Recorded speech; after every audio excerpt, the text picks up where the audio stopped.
Salah satu area yang dapat diperhatikan adalah foyer. Foyer adalah bagian rumah yang dapat didesain dengan teliti untuk menciptakan kesan khusus bagi rumah tersebut.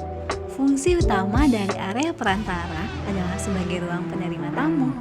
Jika tamu terdekat diterima di ruang keluarga, maka tamu yang tidak terlalu dekat dan hanya datang untuk waktu singkat akan diterima.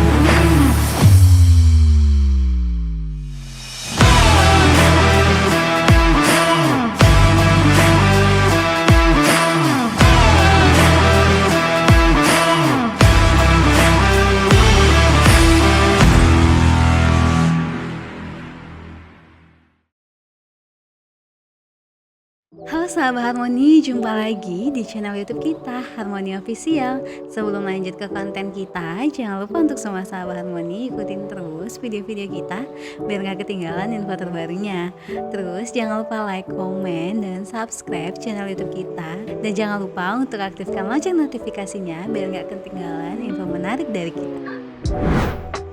Memberikan kesan yang mengesankan pada beberapa bagian rumah merupakan hal yang penting, terutama bagi sahabat Harmoni yang ingin menciptakan hunian dengan konsep tertentu. Salah satu area yang dapat diperhatikan adalah foyer. Foyer adalah bagian rumah yang dapat didesain dengan teliti untuk menciptakan kesan khusus bagi rumah tersebut. Foyer atau lobi rumah merupakan tempat pertama yang akan dikunjungi oleh tamu. Di sini sahabat Harmoni dapat menampilkan desain yang menarik dan memperlihatkan karakter rumah secara keseluruhan. Berikut adalah penjelasan singkat tentang apa itu foyer dan berbagai desain yang dapat diaplikasikan. Yang pertama, ruang penerima. Fungsi utama dari area perantara adalah sebagai ruang penerima tamu. Jika tamu terdekat diterima di ruang keluarga, maka tamu yang tidak terlalu dekat dan hanya datang untuk waktu singkat akan diterima di ruang ini. Contohnya adalah pengantar barang, sales, atau petugas RT. Oleh karena itu, tidak ada salahnya untuk menyediakan beberapa kursi di area perantara untuk mereka. Dengan demikian, ruang perantara juga berfungsi sebagai tempat untuk menyambut tamu dengan memberikan informasi yang relevan. Yang kedua, ruang peralihan. Seperti yang telah disebutkan sebelumnya, beberapa rumah saat ini mulai mengurangi penggunaan ruang tamu sebagai bagian dari rumah. Fungsi dari ruang tamu pun digantikan oleh ruang keluarga. Oleh karena itu, disinilah peran antara perantara sebagai ruang peralihan dari luar rumah menuju ruang keluarga menjadi sangat penting. Ini menjadi tempat di mana tamu dapat diterima dengan nyaman sebelum mereka diundang masuk ke dalam rumah untuk berkumpul di ruang keluarga. Selain itu, ruang perantara ini juga bisa digunakan untuk menempatkan pakaian luar atau sepatu tamu agar tidak mengganggu kebersihan dan kerapian di dalam rumah. Yang ketiga, menjaga privasi. Fungsi lain dari foyer adalah menjaga privasi. Hal ini karena antara perantara akan membatasi orang ke dalam rumah secara langsung. Bahkan ketika pintu depan terbuka lebar, bahkan tamu yang berada di area perantara tidak dapat melihat penghuni di bagian lain rumah. Melalui fungsi ini, para penghuni dapat merasa lebih nyaman melakukan aktivitas di dalam rumah tanpa khawatir dilihat oleh orang asing. Yang keempat, penambah estetika. Kehadiran area perantara juga dapat menambah estetika hunian tersebut. Pemilik rumah bisa menempatkan berbagai pajangan atau aksesoris cantik di area ini. Jika tersedia cukup ruang, tidak ada salahnya untuk menjadikannya sebagai area perantara yang indah dan menarik perhatian. Yang kelima, sebagai tempat penyimpanan. Sahabat Harmoni harus tahu, selain fungsi-fungsi di atas, area perantara juga memiliki fungsi khusus lainnya. Misalnya, di negara dengan musim dingin, area perantara berfungsi sebagai airlock atau penghalang agar udara dingin dari luar tidak langsung masuk ke dalam rumah. Foyer juga sering digunakan sebagai tempat untuk meninggalkan jaket, jas hujan, payung, kunci mobil, dan topi agar lebih terorganisir dan rapi. Dengan demikian, foyer tidak hanya menjaga kebersihan rumah, tetapi juga memudahkan para penghuni dalam memurunkan barang-barang yang diperlukan saat hendak keluar atau masuk rumah. Tips mendesain foyer rumah agar tampil cantik. Menerapkan ruang perantara dalam rumah sederhana dengan gaya Indonesia memang mungkin tidaklah mudah. Namun, Sabah Harmoni masih dapat memiliki ruang ini jika diinginkan. Ayo mari kita simak beberapa tips mendesain ruang perantara rumah berikut ini. Yang pertama, tentukan posisi foyer.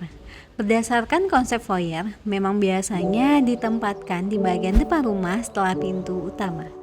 Namun, untuk rumah tinggal, terutama yang berukuran kecil, posisi ruang perantara bisa lebih fleksibel dan tidak harus terletak di depan rumah.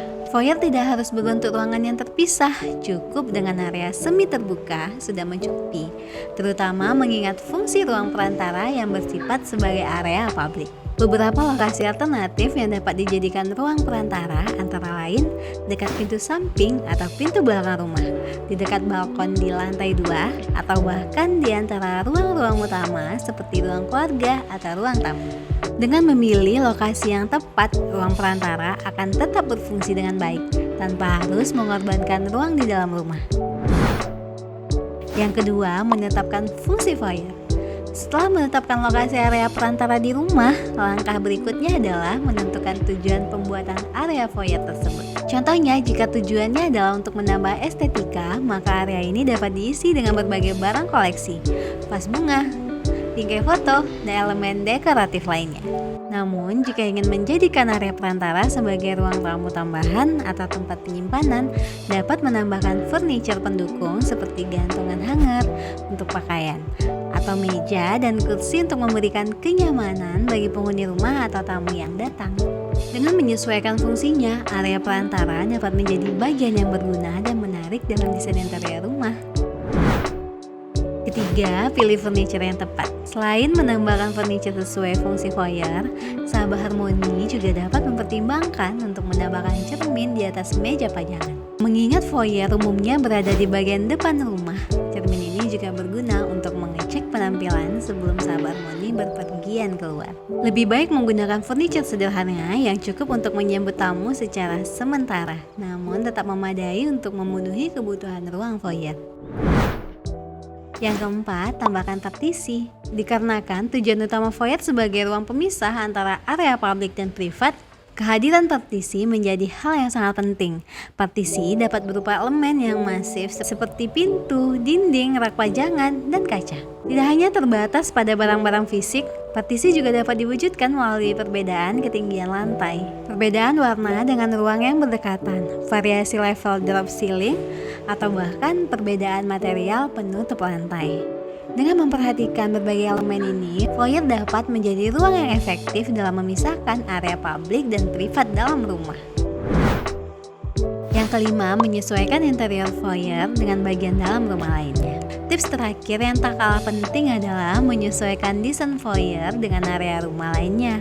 Tujuannya adalah agar suasana di foyer dapat menyatu dengan baik. Upaya untuk menciptakan tampilan foyer yang serasi dapat diwujudkan melalui beberapa cara, seperti penggunaan warna dinding yang seragam dengan area lain atau memilih furniture yang memiliki nuansa yang sama dengan ruangan lainnya. Dengan demikian, tema interior rumah akan terlihat lebih konsisten dan serasi, mulai dari bagian depan hingga belakang rumah. Nah, Sabah Harmoni, itulah tadi pembahasan kita mengenai foyer. Gimana, Sabah Harmoni tertarik gak sih untuk mewujudkan rumah impian bareng kita?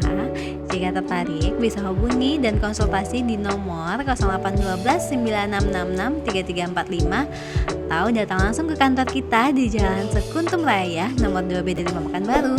Jangan lupa untuk semua Sabah Harmoni support YouTube kita dengan cara like, komen, dan subscribe. Sampai jumpa di konten kita selanjutnya. Bye!